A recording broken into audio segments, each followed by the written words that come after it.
YS జగన్పై నమోదైన అవినీతి కేసులో మరో కీలక పరిణామం చోటు చేసుకుంది. ఢిల్లీకి చెందిన మెహల్ కే మహేశ్వరి అనే న్యాయవాది పిటిషన్ దాఖలు చేశారు. గత ప్రభుత్వంలో జరిగిన అవకతవకలపై సుప్రీంకోర్టు రిటైర్డ్ జడ్జితో విచారణ చేయించాలని పిటిషన్లో కోరారు. ఏపీ హైకోర్టులో ఈ పిల్ దాఖలు చేశారు. దీనిపై మరింత విశ్లేషణ మా మేనేజింగ్ డైరెక్టర్ రాజేంద్ర అందిస్తారు. ఒక పరిణామం చూస్తున్నాం. ఢిల్లీకి సంబంధించినటువంటి ఒక న్యాయవాది మెహల్ కే మహేశ్వరి అన్న ఆయన ఒక పిల్ వేశారు. ఏమని?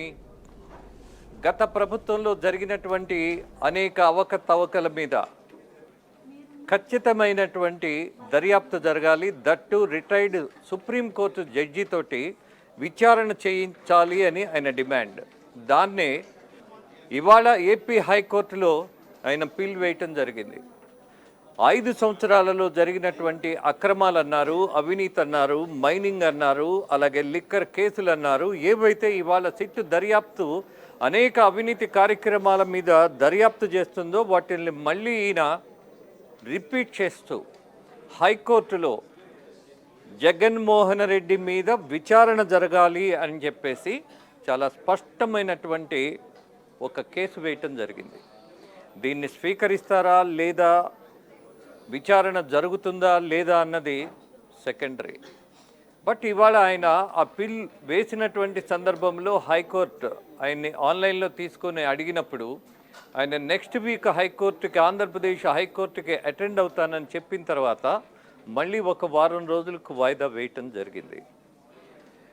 దీనికి అలాగే గతంలో 2004, 2009 మధ్య జరిగినటువంటి అనేక వివాదాస్పద విషయాల్లో జగన్మోహన్ రెడ్డి మీద వేసినటువంటి కేసు కూడా ఉంది. శంకర్రావు ఆయన అప్పుడు ఎమ్మెల్యేగా ఉన్నాడు. ఎమ్మెల్యేగా ఉండి కూడా కాంగ్రెస్ నాయకుడై కూడా కాంగ్రెస్ ముఖ్యమంత్రికి సంబంధించిన పుత్రుడి మీద హైకోర్టులో ఆయన కేసు వేస్తే అది ఇవాల్టికి కూడా ఇంకా తేలనటువంటి అవినీతి కేసుగానే మిగిలిపోయింది.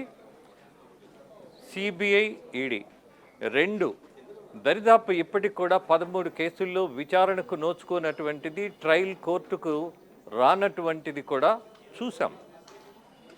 దానికి దీనికి తేడా ఏంటంటే, ఆ రోజు జరిగింది ఆయన ఎక్కడ అధికారంలో ఉండి మంత్రిగానో ముఖ్యమంత్రిగానో చేసినటువంటి కార్యక్రమాలు కాదు. ఒక ముఖ్యమంత్రి కొడుకుగా ఆయన క్విట్ ప్రోకి ప్రోత్సహించటం, అలాగే దాన్ని నిర్వహించటం, ఆ బేస్గానే పెట్టుబడులు తెచ్చుకోవడం, అలాగే సాక్షి పత్రిక, టీవీ ఛానల్, అనేకమైనటువంటి కంపెనీలలో డొల్ల కంపెనీల ద్వారా పెట్టుబడులు పెట్టడం, అకస్మాత్తుగా కోటీశ్వరుడు అయిపోవటం, వందల వేల కోట్లకి అధిపతిగా మారటం కేవలం కిట్ ప్రో కారణమే అని చెప్పేసి జరిగినటువంటి వాదనలు ఇంకా తేలనటువంటి అంశం ఇప్పటికీ చూస్తున్నాం. ఈ దశలో మళ్ళీ ఒక న్యాయవాది ఆంధ్రప్రదేశ్ హైకోర్టులో అదే జగన్మోహన్ రెడ్డి మీద ముఖ్యమంత్రిగా ఆయన అవినీతికి పాల్పడ్డాడు అన్నది ఒక బేస్ తీసుకున్నాడు. ఆ బేస్ ఏంటి? ఇవాళ ఉన్నటువంటి కూటమి ప్రభుత్వమా లేకపోతే తెలుగుదేశం పార్టీనా ఆయన మీద ఒక శ్వేతపత్రం ప్రకటించిన తర్వాత వాటిల్ని కూడా ఆయన అఫిడవిట్లో అటాచ్ చేసి మరి ఏపీ హైకోర్టుకి ఇచ్చాడు. ఒక రాజకీయ పార్టీనో లేకపోతే ఒక పాలకపక్షమో ఒక ప్రతిపక్ష నాయకుడి మీదో ఒక మాజీ ముఖ్యమంత్రి మీదో కొన్ని ఆరోపణలు చేసి శ్వేతపత్రం విడుదల చేస్తే దాన్ని తీసుకొని వెళ్ళి ఏపీ హైకోర్టులో అఫిడవిట్గా వేయటం, అలాగే పిల్ దాని ద్వారా ఏదో ఒక విచారణ జరగాలని డిమాండ్ చేయటం, మరి ఇది సాధ్యమవుతుందా? ఇది కుదురుతుందా?